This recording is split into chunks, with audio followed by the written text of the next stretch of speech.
pencil factory, I'm a worker in that pencil factory.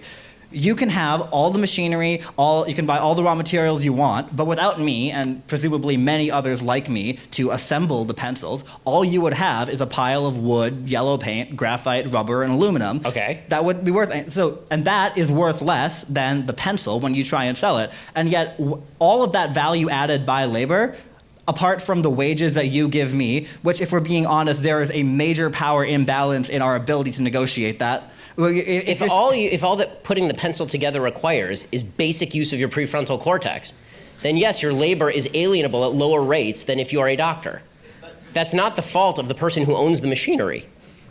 But if you didn't have workers like me and your pencil factory, and you were just one man. But I do. I have millions of people who are willing to do that voluntarily for me. If you're just one person trying to assemble pencils, you're not going to get very far. You need workers.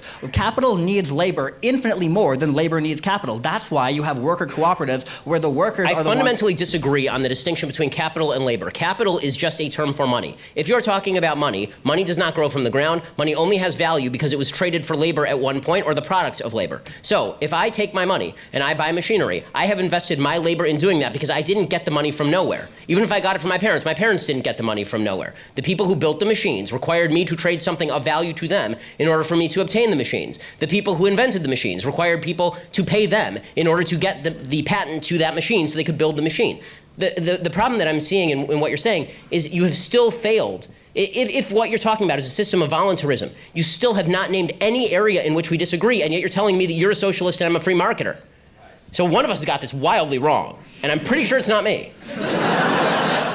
The differentiation I draw, and I'm not alone in this, I'm not one person trying to redefine anything, the differentiation I and many others like me draw between socialism and capitalism is that under capitalism, when you as the owner of the factory, you give me a wage. The wage could be $7.25, it could be $15, it could be whatever an hour, right? But you give me a wage, all the additional profit above made from selling the pencils or whatever good you produce above what is reinvested into the company ultimately goes to you or the investors, those who own shares in the means of production. Right. Under socialism, those people are the workers, and the example I give, again, is cooperative enterprise. No, those are the people who are investing the risk. So if they carry the risk, then they get the benefit. The owner of the factory carries the risk, therefore he gets the benefit. The workers in the company you mentioned, if that company were to go bankrupt, they would carry the risk as well as the benefit. If the company goes bankrupt, and this guy has to pay off all of his debts, the worker may lose his job, but he's not the one who's going to incur the debt of having gone bankrupt. If you incur risk, then you're the one who pays the downside. The worker does not pay the downside.